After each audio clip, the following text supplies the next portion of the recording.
Bonjour à tous, je suis Sébastien Christian. Vous connaissez tous ChatGPT, j'imagine. Vous utilisez des traducteurs automatiques comme Google Translate par exemple. C'est devenu notre quotidien. Ces outils demandent de vastes quantités de données linguistiques pour pouvoir être construits. C'est pour ça qu'ils sont réservés. Google Translate aujourd'hui, c'est une centaine de langues. Cette centaine de langues a un avantage énorme sur toutes les autres et elles accélèrent encore plus l'érosion des 7000 autres langues qui, elles, n'ont pas accès à ces outils. Je pense qu'il est possible de réduire drastiquement la quantité de données nécessaires à la création de ces modèles de langue en utilisant de nouvelles variétés d'algorithmes et en faisant des focus un peu précis de comment on veut utiliser ces modèles, pas simplement de la génération tout venant, mais plutôt pour faire des choses très particulières, et c'est ça mon travail de thèse. La thèse s'attache à générer un système avec ces nouveaux algorithmes qui aura un but très particulier qui est faciliter et supporter l'apprentissage des langues menacées, des langues en danger, qui en général ont un petit corpus linguistique, pas énorme, et il faut absolument qu'on arrive à ce qu'elles soient transmises. Et donc maintenant, c'est mettre enfin ces outils au service des 7000 langues qui ne les ont pas. Alors, pourquoi on fait ça ? Vous connaissez sûrement les statistiques, on a environ 50% des langues du monde qui risquent de disparaître d'ici la fin du siècle, d'ici 2100. C'est énorme, évidemment. Ce serait une perte énorme pour l'humanité. 60% de ces langues aujourd'hui n'ont qu'une esquisse de grammaire. Donc une petite présentation grammaticale, mais pas suffisamment pour qu'on puisse vraiment comprendre comment cette langue fonctionne. Or, une grammaire, c'est essentiel pour apprendre la langue en tant qu'adulte. Et on sait que ces langues, quand elles sont revitalisées, elles sont apprises par des adultes, malheureusement pas par l'immersion des enfants qui grandiraient dans cette langue-là. Et ces langues, comme je l'ai dit, elles n'ont pas suffisamment de corpus digitaux pour pouvoir taper dedans et générer des inférences directement. Alors comment on approche ce problème? Comment on va générer ces grammaires? Vu que le but du système est donc de générer des grammaires pour apprenants, pour enseignants et pour apprenants, on s'appuie sur deux piliers. Un pilier, les questionnaires conversationnels, système d'enquête de terrain, je vous en dirai plus juste après, et une représentation de la langue qui s'appelle la Radical Construction Grammar de William Croft. Questionnaire conversationnel, en fait, c'est un type d'enquête de terrain où l'intervieweur joue une petite scène, comme une scénette de théâtre, à des locuteurs de la langue qu'on cherche à décrire, et ces locuteurs ensuite rejouent la scène à leur manière. Chaque bout de dialogue est refait comme ils le diraient dans leur langue. Donc ça permet d'avoir des contenus qui sont très très locaux, très idiomatiques, mais évidemment ces dialogues ne sont pas faits au hasard, ils sont faits pour contrôler la production de certaines formes grammaticales. Donc chaque dialogue, il est fait avec ça en tête. Donc on a modélisé ces dialogues dans notre système, et donc on a des contenus en langue pivot, des contenus en langue cible. Langue pivot, c'est comme ça que vous présentez le dialogue initialement, ça peut être le français, l'anglais ou le bislama. Et on a par ailleurs un corpus de cette langue digitale, parfois pas grand-chose, parfois un bout de dictionnaire, parfois beaucoup plus comme pour le tahitien par exemple. Et donc nous, ce qu'on fait, c'est qu'on se dit, voilà, on a une fonction qui va de cette langue pivot vers une modélisation, ce qui se passe dans nos têtes, et ensuite c'est reprojeté en langue cible. Donc quand les gens traduisent dans leur tête les locuteurs de langue pivot vers la langue cible, ben, ils font ce travail. Et nous, ce qu'on vient faire, c'est taper là-dedans pour créer des inférences et extraire des règles de grammaire qui peuvent ensuite être structurées et mises à disposition des enseignants et des apprenants d'une manière à peu près cohérente. Avec validation en utilisant ce corpus existant ou des locuteurs, idéalement un petit peu les deux. Voilà à quoi ça ressemble aujourd'hui. En fait, on s'appuie sur deux types d'algorithmes particuliers, enfin deux objets mathématiques. On utilise du Bayésien, donc des réseaux bayésiens pour modéliser ce qui se passe dans nos têtes et pour les réseaux de dépendance. Et puis on utilise aussi, on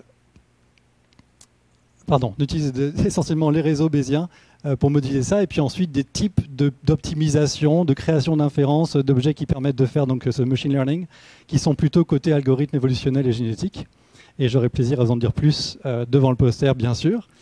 Et donc on met tout ça en place, et aujourd'hui l'état de la thèse, c'est on a l'infrastructure logicielle que j'ai créée, on commence à rentrer les questionnaires, et d'ici quelques semaines on pourra commencer à jouer au jeu de création des inférences. Voilà, merci à tous.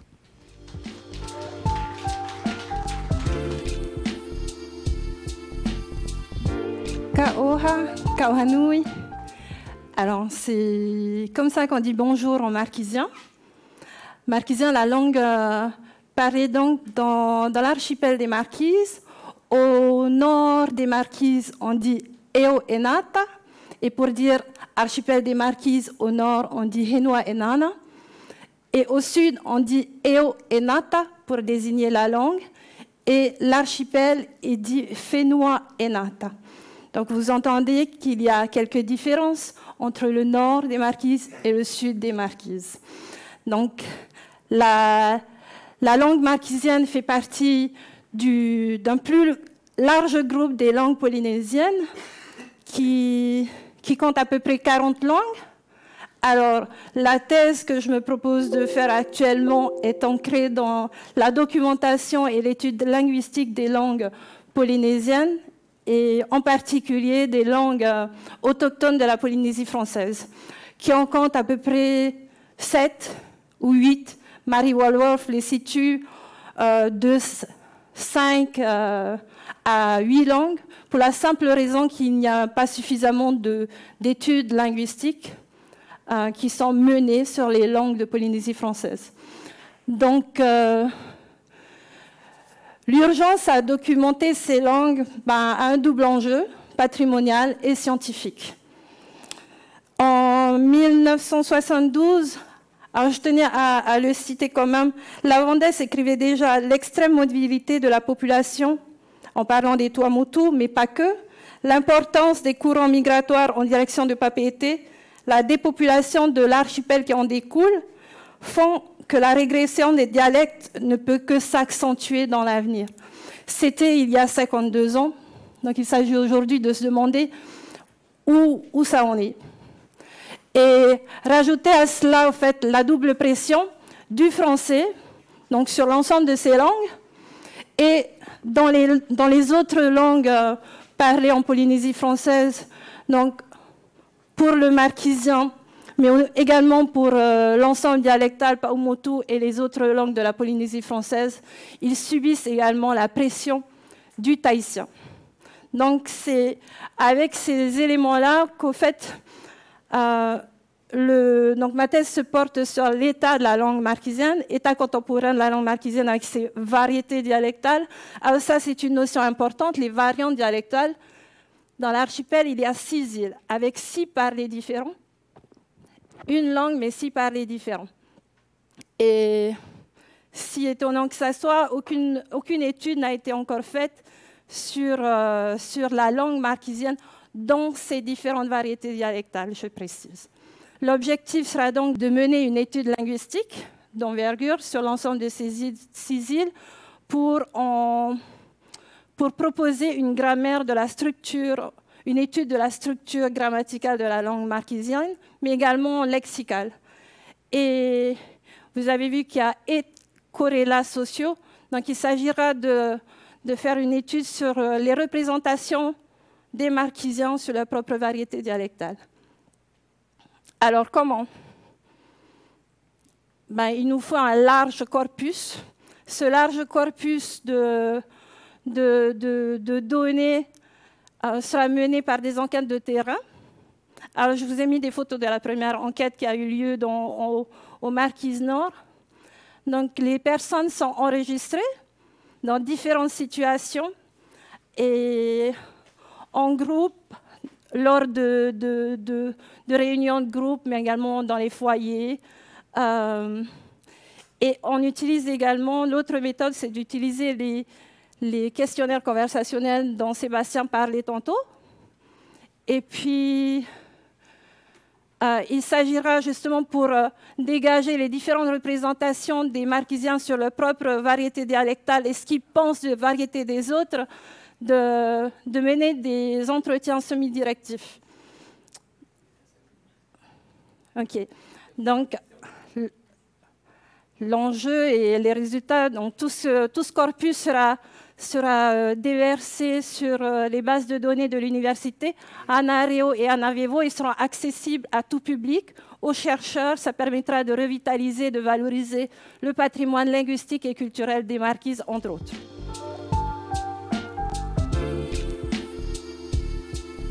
Bonjour à tous. Bonjour à tous, bienvenue. Donc, je suis Véronique Ville, doctorante en première année au laboratoire GDI, sous la direction du professeur Damien Mouret, professeur des universités à l'UPF. Donc, alors pourquoi, après 20 ans d'expérience dans le domaine du soin, j'ai décidé de faire une thèse sur l'organisation du management des cadres de santé à l'hôpital.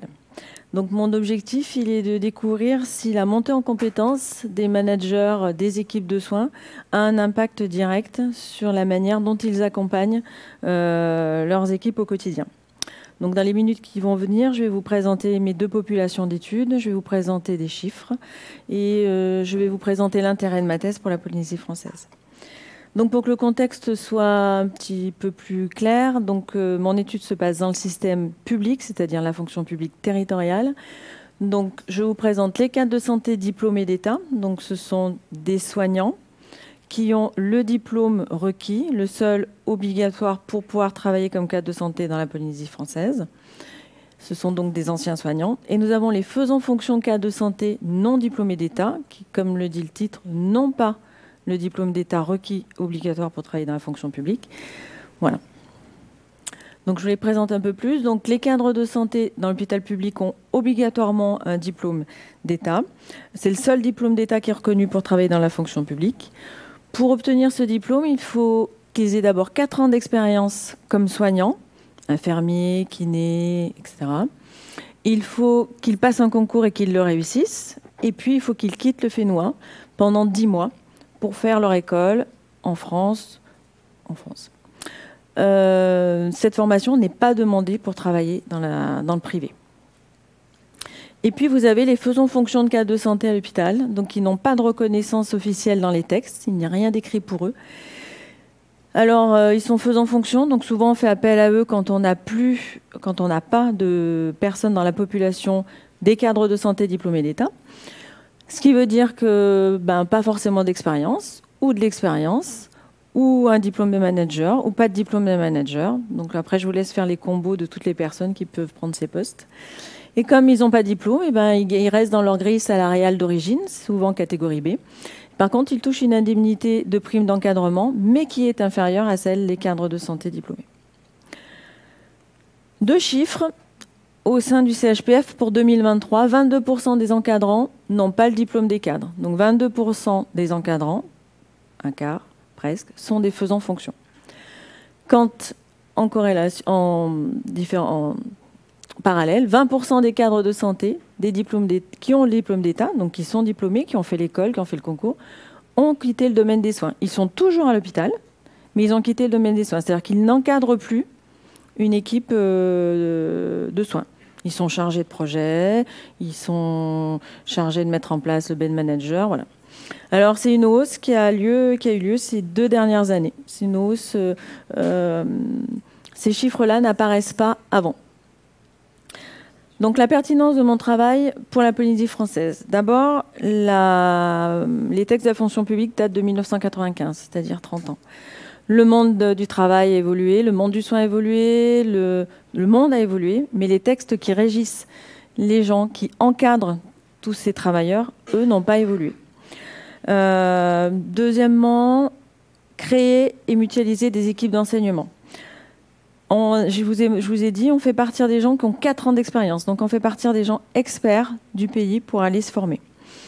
Donc on n'est pas les seuls dans l'Océanie à vivre ça, puisque de toute manière, l'école se trouve en métropole. Donc, quoi qu'il advienne, si on veut former des cadres de santé, il faut les faire partir. Donc, moi, je reste persuadée que l'Océanie, on a des capacités de résolution de problèmes en milieu contraint, on a des capacités d'adaptation qui sont importantes, et donc on peut mettre en place une formation de management en santé qui peut être vraiment... je dirais presque formidable pour un métier qui est difficile et pour un domaine de la santé qui devient difficile, qui devient précaire et qui devient contrainte. Et puis pour permettre aussi, pour montrer à nos enfants du Fénois qu'ils sont pas obligés de partir du Fénois pour pouvoir avoir un parcours professionnel qui soit riche et évolutif. Donc c'est en leur permettant de mettre une transversalité entre le système de l'éducation, le système de la formation et le système de l'emploi qu'on pourra montrer à nos jeunes qu'ils ne sont pas obligés de s'exporter pour pouvoir avoir une carrière qui soit riche. Donc aujourd'hui, à ce jour, je suis toujours en phase exploratoire. Donc j'ai 20 ans d'expérience dans le domaine du soin. J'ai une vision du monde, j'ai une vision du monde du soin. Donc j'ai des a priori, j'ai des hypothèses que je vais confronter, que je vais tester. Et surtout, je suis prête, à mon âge, à me laisser surprendre et déstabiliser. Voilà, je vous remercie à tous.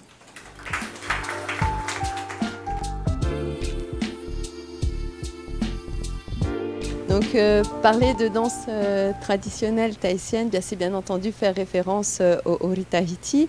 Rien qu'avec ces deux mots, on a déjà le lien qui est fait entre un espace géographique bien précis, celui de l'île de Tahiti, et la charge affective qui est accordée à l'enracinement culturel. Voilà, ce lien entre l'espace géographique, avec ces deux mots Ori-Tahiti, et la charge affective associée donc, à l'enracinement culturel. Danser le Ori-Tahiti, c'est se réapproprier une langue, c'est également se réapproprier des valeurs culturelles, c'est se réapproprier aussi une histoire et interpeller aussi sur des problématiques à la fois sociétales et environnementales. Bien sûr, ce rapport à l'espace, il peut évoluer avec le temps. Donc, on a ici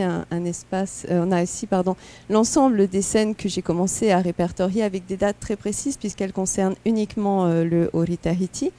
Ces espaces et ce rapport à l'espace, ils évoluent aussi parce que le rapport, la vision du monde qu'ont les hommes, leur besoin de s'exprimer, eh bien, ils changent aussi. Ça peut être, par exemple, des moments historiques. Donc là, par exemple, la danse, le Ori-Tahiti a été interdite pendant de nombreuses années. Et grâce aux manifestations du juillet, eh bien, elles ont pu renaître. Mais à l'intérieur de ces manifestations, comme le Hewa Tahiti, comme on l'appelle aujourd'hui, il y a eu également l'émergence de nouveaux enjeux, de nouveaux débats qui portent sur la création, qui portent également sur la rencontre entre archipels, qui portent aussi sur la jeunesse et qui portent sur la diffusion du Ori-Tahiti à l'international. Donc au lieu de trouver des solutions, bien qu'il y ait eu des recherches qui ont été faites à l'intérieur de cette manifestation qu'est le Hewa, c'est finalement par la démultiplication des scènes que l'on a pu voir apparaître un ensemble de solutions à ces problématiques qui émergeaient chaque année dans le cadre du Hewa Tahiti. Sur la deuxième diapositive que je vous propose, c'est également donc les espaces qui sont hors scène. Pourquoi sont-ils importants? Eh bien parce que pour une représentation de 20 minutes sur scène, eh bien on a 120 heures de préparation qui sont réparties sur 5 mois. Donc c'est énorme et j'estimais que c'était suffisamment conséquent pour qu'on ait en fait l'apparition de ces sous-ensembles que sont les espaces de répétition, de préparation, mais aussi de transmission. Donc la méthodologie que j'ai adoptée, ce sont des enquêtes de terrain sur la base d'une observation participante de type ethnographique, dans laquelle j'ai investi des groupes pour mieux comprendre la préparation de ceci à des événements culturels forts comme le Hura Taperu 2023, des manifestations aussi un peu plus lointaines comme le Hewa Ipari 2023 aussi, et actuellement aussi une étude du dispositif des classes à horaires aménagées qui est un dispositif récent puisqu'il date de 2019 et qu'il est mis en place par l'école Saint-Paul-Sainte-Thérèse. J'ai également opté pour une analyse des discours, plus qu'une étude technique de la danse traditionnelle, des discours donc de bas en haut, c'est-à-dire des personnes qui détiennent le pouvoir aux personnes qui en sont les interprètes donc de cette danse. Et on peut voir qu'il y a de multitudes portées à ce projet de thèse, puisqu'il y a des enjeux contemporains entendus en termes de spectacularisation du Ori-Tahiti à partir du moment où on a des espaces comme les théâtres avec des moyens son et techniques importants, eh bien on a automatiquement une danse qui s'adapte. le concept de création que l'on retrouve sur toutes ces scènes et qui est important, l'académisation et l'institutionnalisation parce qu'on s'achemine progressivement d'une danse traditionnelle vers une danse qui est plus académique, enfin de nouvelles réflexions parce qu'il n'y a aucune étude qui a été menée sur le Horitahiti alors que c'est une danse qui se diffuse de plus en plus. On n'a actuellement que 4 ouvrages, 7 articles. Et je me propose aussi d'apporter une contribution modeste au débat insider-outsider parce que on est souvent, nous chercheurs en Polynésie, en situation de préconnaissance de l'objet étudié. Enfin, les retentissements que l'on peut attendre de cette thèse en termes de danse et société eh bien, sont sur ces enjeux de la diffusion. Hein. On n'a pas encore de chiffres très précis à communiquer, mais on peut voir qu'il y a eu des initiatives comme la professionnalisation du danseur, et cette professionnalisation du danseur, à l'heure actuelle, elle fait encore débat. Enfin, au moment où on est en train de relancer la possibilité de porter un dossier pour l'UNESCO dans lequel, au patrimoine culturel immatériel, on se pose la question de savoir ce que la danse en termes de développement durable pourrait faire, notamment au niveau du costume et de l'environnement. Voilà, je vous remercie.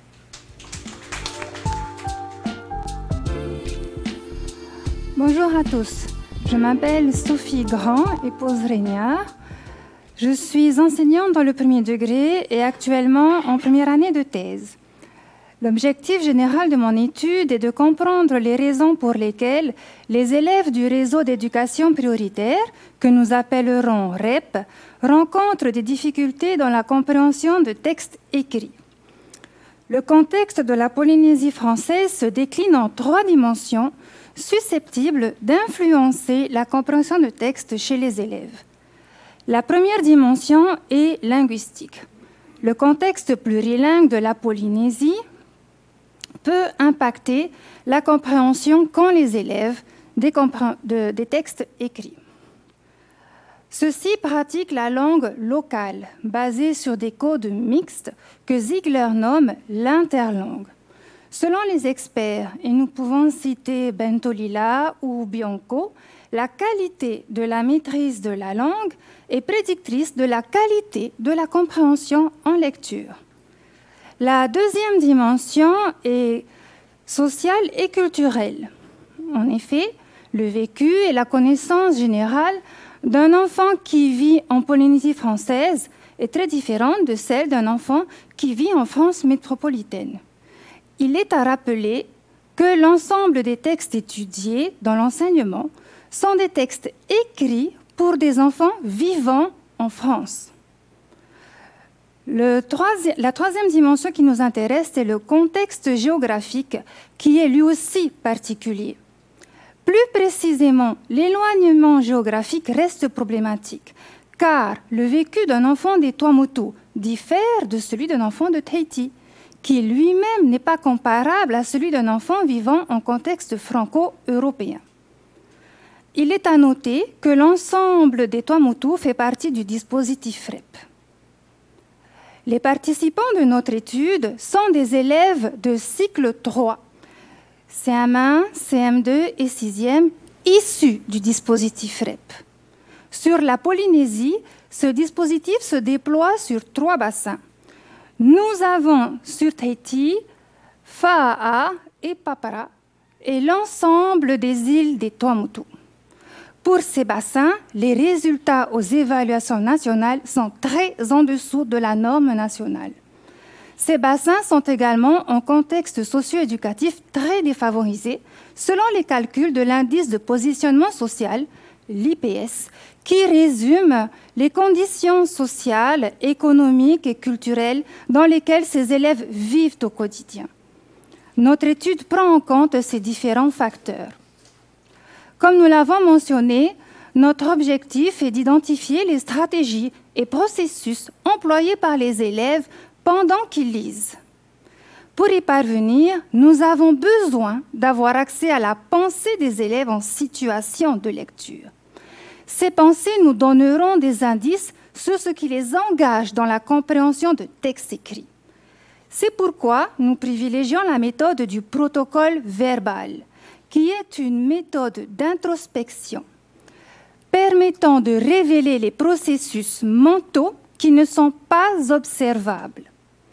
Les protocoles verbaux sont conçus pour identifier les éléments clés d'un processus cognitif. Cette méthode consiste essentiellement en un questionnement spécialement conçu pour aider les individus à exprimer à voix haute ce qui se passe dans leur tête lorsqu'ils lisent. Ces verbalisations à haute voix produites par les élèves seront transcrites et analysées pour faire émerger les caractéristiques de leurs activités cognitives. Nous focaliserons sur les barrières lexicales, culturelles et structurelles, mais aussi sur les différents aspects liés aux langues parlées.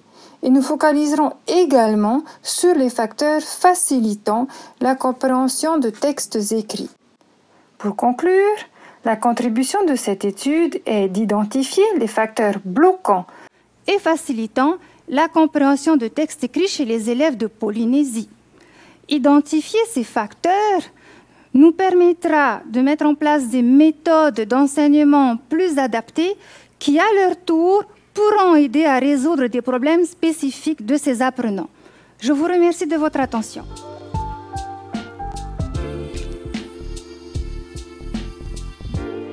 Bonjour, je m'appelle Giulia Marchesini et je suis un co-tutelle des thèses ici à l'UPF avec Zéra Gabillon et avec l'Université Victoria de Wellington avec Claire Freeman.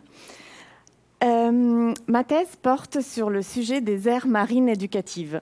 Qui parmi d'entre vous a déjà entendu parler des aires marines éducatives? Parfait. Super. Bon, je pense que vous serez d'accord avec moi que cette approche éducative à l'environnement par la pratique frappe tout de suite par son ingéniosité naturelle, par sa capacité en fait à donner du sens aux apprentissages en explorant le continuum qui existe entre les dimensions naturelles et culturelles.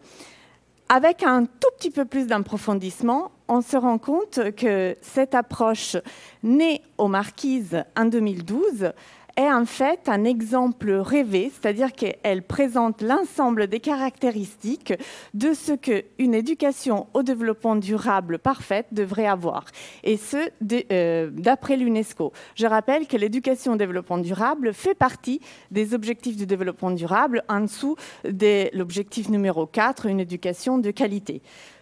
Donc, vu ce potentiel et fort de ces deux premiers constats, je me suis interrogée pour ma recherche de voir quel pouvait être l'apport de cette méthodologie toute polynésienne pour un public plus large, pour voir si ça peut être utile, si ça peut représenter une voie à suivre plus largement, au-delà de la Polynésie, au-delà du Pacifique et de l'Hexagone. Parce que finalement, c'est un objectif qui s'impose à la communauté internationale entière. Pour faire ça, j'ai essayé de regarder qu'est-ce qui existait. Ben, pas grand-chose. C'est un domaine assez inexploré, c'est-à-dire qu'il n'y a jamais eu d'évaluation du dispositif des aires marines éducatives depuis sa création en 2012 en Polynésie. Donc finalement, il n'y a pas d'évaluation et et la mienne, c'est la première étude doctorale sur le sujet.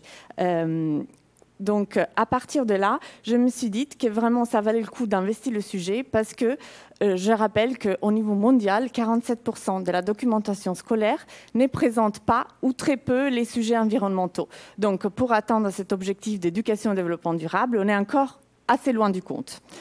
En termes de méthodologie et comment j'avais envie d'approcher cette question,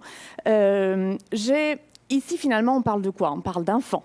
L'idée, c'est de sensibiliser les enfants. Donc, autant qu'à faire, c'est rattaché à une philosophie qui met les enfants au centre, qui les considère comme des acteurs sociaux à plein titre. Je me suis inspirée de la philosophie de Loris Malaguzzi, qui est un penseur et un philosophe italien, pédagogue.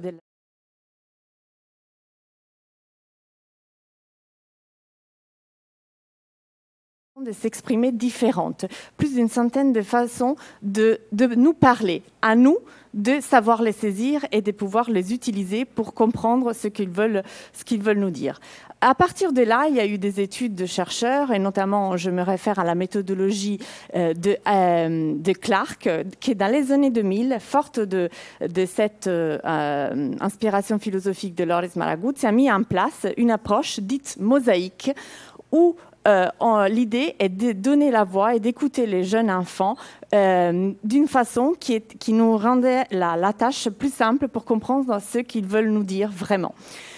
Cette approche mosaïque, en fait, comme le dit son nom, il y a différentes aisselles dans cette approche mosaïque afin de percevoir l'ensemble d'une pensée et d'une approche pédagogique. Donc, d'un côté, il y a l'utilisation, par exemple, des dessins.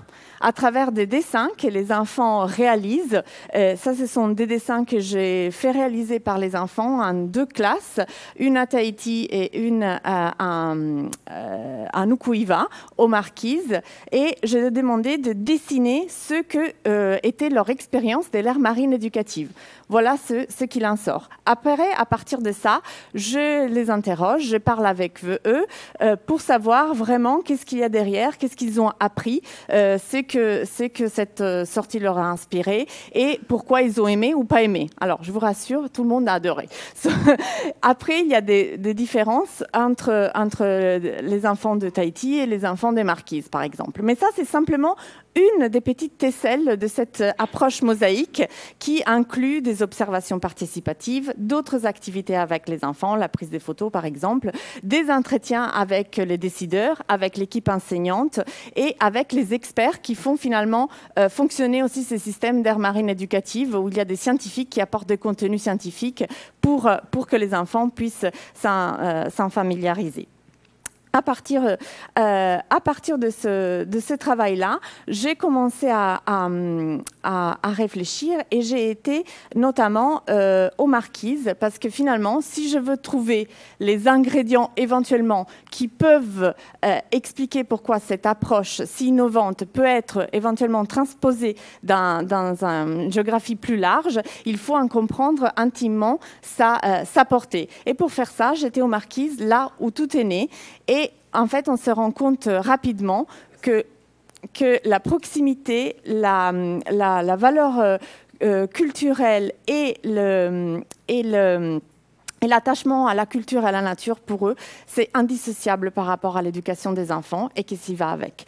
Prochaine conclusion au doctoral de l'année prochaine. Merci beaucoup. Merci Julia. Bonjour à tous, je m'appelle Émilie Teveite-Guibal, je suis doctorante en première année de droit. Je vais vous présenter ma thèse qui porte sur la création d'un statut juridique sur mesure pour les collectivités d'outre-mer en relation avec l'Union européenne. Alors, de quel territoire parle-t-on? On parle des collectivités d'outre-mer qui sont rattachées à un des États membres de l'Union européenne. Un grand nombre de ces États, de ces collectivités sont français, mais on retrouve aussi des collectivités espagnoles, danoises, hollandaises, portugaises. Donc il y a 2 statuts juridiques pour qualifier ces territoires et les relations qu'ils ont avec l'Union européenne. On a les régions ultrapériphériques d'un côté et les pays et territoires d'outre-mer de l'autre. La différence entre ces 2 statuts tient au degré d'intégration du droit de l'Union européenne des collectivités concernées. Alors, que signifie région ultrapériphérique? C'est un statut juridique qui va concerner 9 territoires, parmi lesquels on retrouve la Réunion, la Guadeloupe, mais aussi les îles Canaries. La caractéristique principale de ce statut est que ces territoires font partie intégrante de l'Union européenne et appliquent à ce titre le droit de l'Union européenne. Mais ils bénéficient quand même d'adaptations normatives dues à certaines spécificités, notamment géographiques, mais aussi certaines difficultés économiques. À ce titre, ils ont aussi des financements européens renforcés. Les relations sont encadrées par le traité sur le fonctionnement de l'Union européenne et en particulier de l'article 349 à 355. De l'autre côté, nous avons un autre statut juridique qui concerne les pays et territoires d'outre-mer, Cette fois-ci, cela concerne 13 collectivités, parmi lesquelles justement on retrouve la Polynésie française, la Nouvelle-Calédonie, mais aussi le Groenland. Alors là, à la différence des régions ultrapériphériques, ces collectivités n'appliquent pas directement le droit de l'Union européenne, elles vont simplement être associées à l'Union européenne. Ces négociations et justement ce partenariat vont être définis par des décisions d'association qui vont être régulièrement négociées. Et le traité sur le fonctionnement de l'Union européenne encadre aussi ces relations, en particulier l'article 198 à 204 du traité. Alors, concernant les objectifs de ma thèse, donc l'idée, ça va être de réfléchir à la mise en place d'un statut juridique sur mesure pour les collectivités d'outre-mer dans leur relation justement avec l'Union européenne. Donc l'idée, ça va être de simplifier justement le droit existant et d'essayer de le rendre un peu plus intelligible. Car actuellement, il y a un statut national qui encadre les relations justement entre ces collectivités et l'État de rattachement, mais on voit qu'il y a aussi 2 statuts européens différents. Cela est très difficile à comprendre pour un public non initié, mais cela va aussi complexifier l'action des administrations publiques. L'idée principale, c'est de donner davantage de marge de manœuvre aux collectivités concernées, justement, pour négocier plus directement leur partenariat avec l'Union européenne. Justement, dans l'idée peut-être de concilier une autonomie acquise et l'accès à certaines politiques européennes, mais tout en impliquant plus largement les collectivités concernées. L'idée de ma thèse aussi s'appuie sur le constat que les pays et territoires d'outre-mer, comme la Polynésie française, n'ont pas accès à certains fonds européens, ni à certains programmes, à l'inverse des régions ultrapériphériques. Et du coup, il convient de réfléchir à comment renforcer cet accès aux fonds européens et programmes européens. Et plus largement, l'idée, c'est qu'il est important, pour beaucoup d'acteurs et aussi personnellement, de favoriser la coopération entre ces territoires qui sont souvent soumis à des mêmes types d'enjeux et qui puissent porter en commun des projets au niveau de l'Union européenne. Cependant, ma thèse se heurte à certaines problématiques, notamment comment concilier, on va dire, l'accès à certains financements européens et programmes pour les collectivités, tout en incorporant certaines normes européennes qui ne sont parfois pas adaptées aux territoires concernés. Donc l'idée, ça va être de questionner l'adaptation de ces normes européennes aux territoires concernés, tout en étant dans le dialogue avec les territoires et les élus locaux. L'idée aussi, c'est de promouvoir un dialogue plus direct entre les élus de ces territoires et les institutions européennes, car souvent, on a l'État de rattachement qui est, on va dire, plus impliqué dans ces relations avec les institutions européennes. Et l'enjeu aussi principal, ça va être de démontrer au niveau des institutions européennes que ces collectivités d'outre-mer constituent de véritables enjeux stratégiques, tant au point de vue de la défense que de réserves de biodiversité, ou alors de territoires avant-gardistes pour expérimenter une certaine transition écologique ou des mécanismes innovants. Donc ma méthodologie s'appuiera essentiellement sur l'étude de décisions de justice, la réalisation d'entretiens qualitatifs avec des experts du droit de l'Union européenne, des élus européens, des élus locaux. Et il y aura aussi tout un travail doctrinal et d'analyse justement de certains courants juridiques propres à la réalisation d'une thèse en droit. Je vous remercie pour votre attention.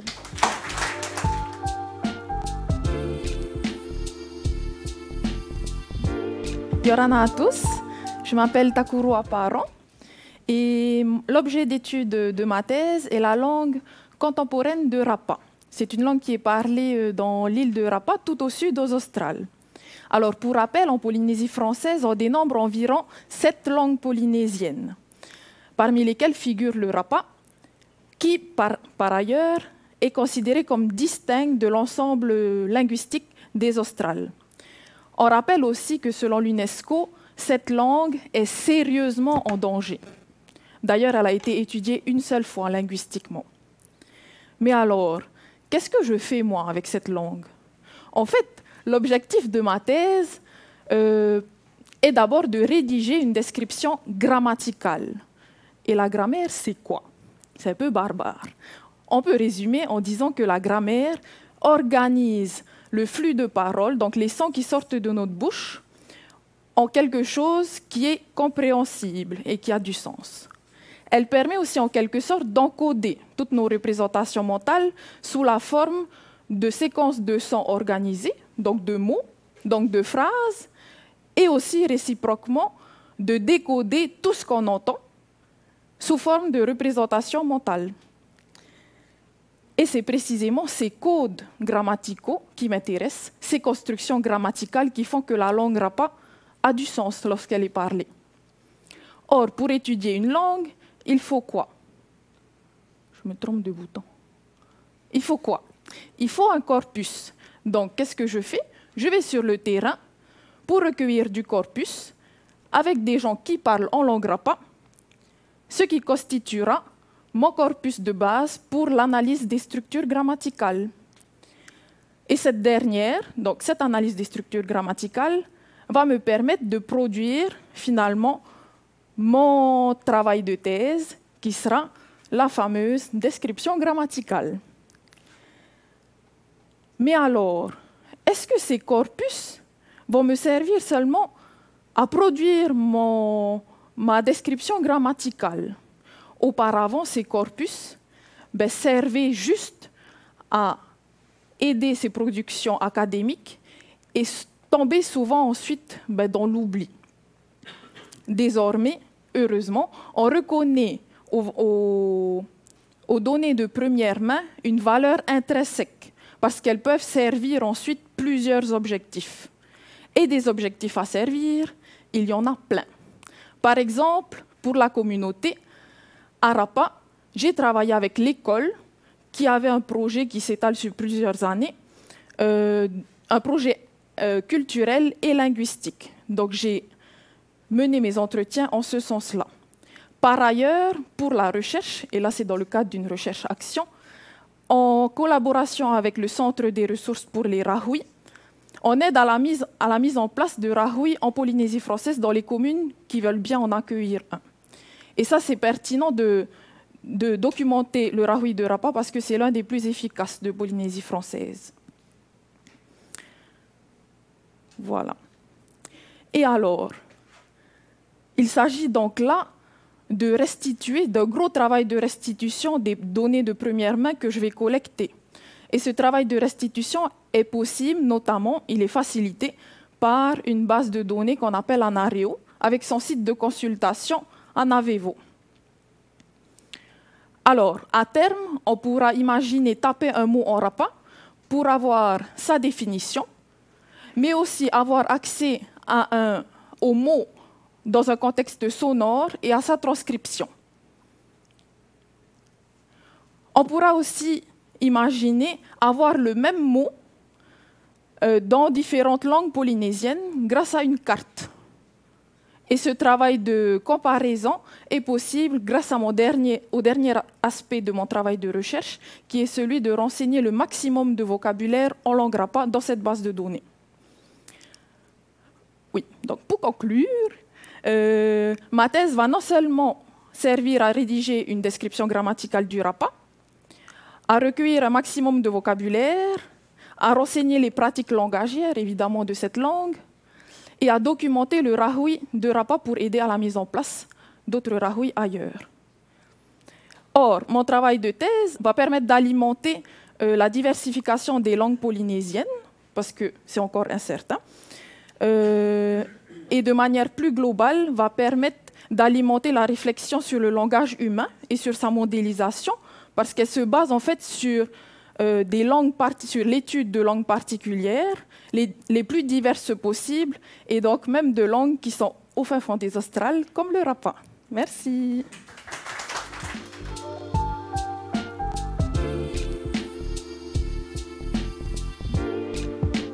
Je m'appelle Revaïti Rochette, je suis en première année de doctorat sous la direction de Bruno Soura et de Tamato Abambridge.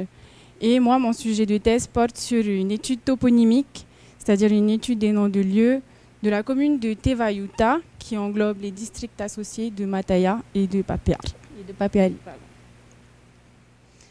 Alors, pourquoi traiter ce sujet?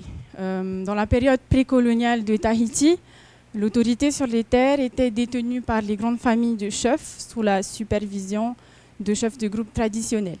Donc, la notion de propriété privée individuelle était inexistante et les lieux étaient nommés en langue tahitienne. Autrefois, nommer un lieu ne consistait pas seulement à identifier ses caractéristiques géographiques, mais était aussi souvent lié à des dynamiques socio-culturelles complexes, à des héritages historiques, à des structures de pouvoir. Toutefois, l'introduction du Code civil à partir de 1866 a marqué un changement significatif, supplantant progressivement les lois et coutumes indigènes et modifiant les perceptions de la propriété foncière et de la toponymie, qui, je le rappelle, désigne l'ensemble des noms de lieux d'un territoire donné. Donc aujourd'hui, à Tevayuta, bien que l'administration semble avoir largement conservé les noms de lieux traditionnels, ces derniers sont largement utilisés aussi hors de leur contexte historique et culturel aujourd'hui et sont de plus en plus remplacés par des noms plus administratifs et donc ils tendent à disparaître. Par exemple, à Papeari, on recense aujourd'hui de grands domaines constitués de terres qui autrefois portaient chacune un nom traditionnel et qui sont désormais toutes uniformisées sous une seule dénomination, comme le domaine d'Harrison Smith, fondateur du Jardin botanique, ou encore celui de Charles Brown, grand propriétaire foncier en Polynésie française. Cette étude aborde les multiples questions relatives aux logiques qui sous-tendent la dénomination des lieux et aux mécanismes complexes par lesquels les noms sont attribués à de multiples entités géographiques. La méthodologie choisie intègre les principes de l'ethnolinguistique. Donc, dans un premier temps, il sera nécessaire de recueillir et de croiser diverses données relatives aux noms de lieux et provenant à la fois de sources officielles telles que les cartes, les cadastres, les registres de revendications foncières, ainsi que la toponymie en usage par la population locale. Donc cela implique une collecte de mythes et légendes, de généalogies, de témoignages qui fourniront des informations précieuses sur l'origine, sur la forme, sur l'évolution éventuelle et sur le sens des noms traditionnels de lieux. Donc toutes ces données seront ensuite analysées selon deux approches distinctes, à la fois quantitatives et qualitatives. Donc l'approche quantitative consistera à observer, toujours à l'aide de cartes, les zones les plus densément nommées, qui témoignent peut-être d'une appropriation foncière ancienne. Afin de donner du sens aux variations de densité, cette approche s'accompagnera d'une mise en relation avec d'autres données de nature géographique, historique, foncière, et sera couplée avec une analyse qualitative des réseaux de toponymes, donc des réseaux de noms de lieux. L'approche qualitative aura trait quant à elle aux logiques culturelles qui sous-tendent la nomination en rapport à la géomorphologie des lieux, à l'ordre social, à l'imaginaire culturel également. Elle impliquera dans un premier temps une étude étymologique des noms de lieux recueillis, suivie d'une classification thématique permettant ainsi d'observer et d'analyser la distribution des différents thèmes pour en identifier ensuite les logiques prédominantes dans l'appropriation de l'espace. Par exemple, dans la catégorie des noms de lieux relatifs à l'agriculture, cette approche qualitative permettra de déterminer quelles étaient les cultures majoritaires. Ce travail vise dans un premier temps à cataloguer, à traduire et surtout à préserver les noms de lieux traditionnels de la commune de Tevayuta.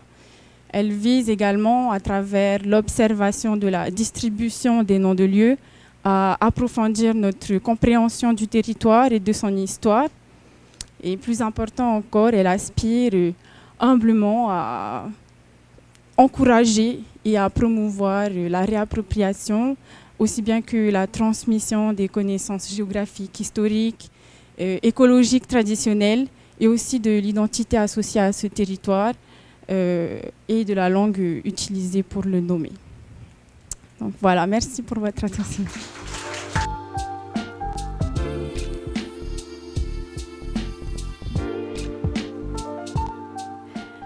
Dans le cadre de ces doctorales, je vous présente ma recherche, une approche philosophique pour former les enseignants d'aujourd'hui et de demain.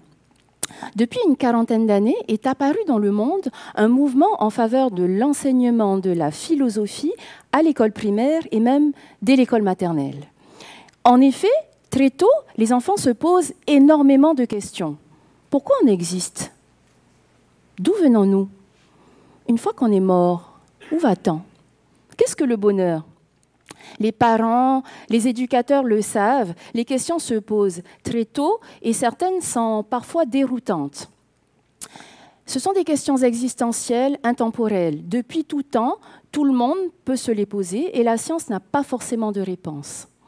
L'idée est d'offrir des temps, des moments aux enfants où ils peuvent discuter, réfléchir de façon joyeuse et sereine pour essayer de comprendre. De nombreuses recherches ont démontré l'efficacité de ces pratiques et elles s'étendent aujourd'hui aux disciplines. C'est ce qu'on appelle les PPED, pour pratiques philosophiques pour les enfants adaptées aux disciplines. On peut par exemple, en littérature, discuter autour de sujets, travailler autour de sujets tels que « Qui sont les méchants dans les histoires ?» avec les plus petits. En définitive, qu'est-ce qu'un méchant ? En sciences, on peut discuter à partir de sujets tels que « Est-ce que les scientifiques peuvent se tromper ? Quelle différence y a-t-il entre croire et savoir ? En mathématiques, est-ce que 0 signifie rien ? En éducation morale et civique, comment faire les bons choix ? Faut-il toujours obéir aux lois ? L'objectif des PPED n'est pas de faire croire, mais d'engager les élèves dans un processus de recherche et de réflexion, de les aider à développer, à discourir, tout en développant une pensée argumentative. Alors, notre recherche s'inscrira auprès des professeurs des écoles stagiaires ainsi que leurs élèves pour voir dans quelle mesure les pratiques philosophiques pour enfants adaptées aux disciplines pourraient constituer un point d'appui pertinent pour la formation des enseignants et futurs enseignants, pour la construction de leur professionnalité.